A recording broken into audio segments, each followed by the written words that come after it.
Mga kasama, labi na sa mga senior citizen, bitaw, bantay gyud taon mo sa bagong modus operandi, ha? Kay murag na ay ginaingon mga kasama nga glue lady modus operandi mga bay. Nga kasagaran sa ginabiktima ang atong mga katigulangan mga kasama, no?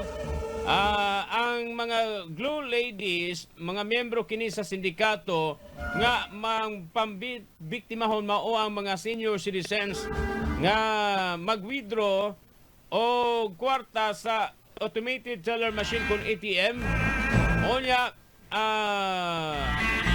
bisan pa sa mga nagdeposito sa bangko mga kasama nga kunyari magpakaroon ingnon nga mutabang ngadto sa ilahang target nga mahimong biktima.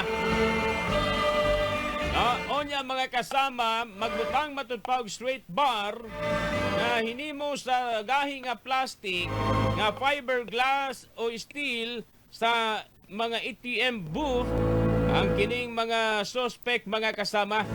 Kung asa butangan usab dayon nila og glue ang ruler nga isingit sa cash dispenser para makuha nila ang mugawas nga sapi sa ATM machine.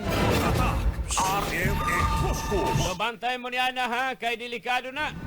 No, mga senior citizens, pag mag-withdraw gani mo sa inyong mga pensions o sa bakang klase nga sistema sa inyong pag-withdraw, ayaw mo dayo daliog to, ha, kanang nay mo offer, ay, nay, tabangan ta ka nay, bi. Nya mo yung ka, ay, day, patabang ko ni mo, day, kay murag hanap naman akong pananaw, day, oy. Diha, nay, mabiktima gyud ka, nay.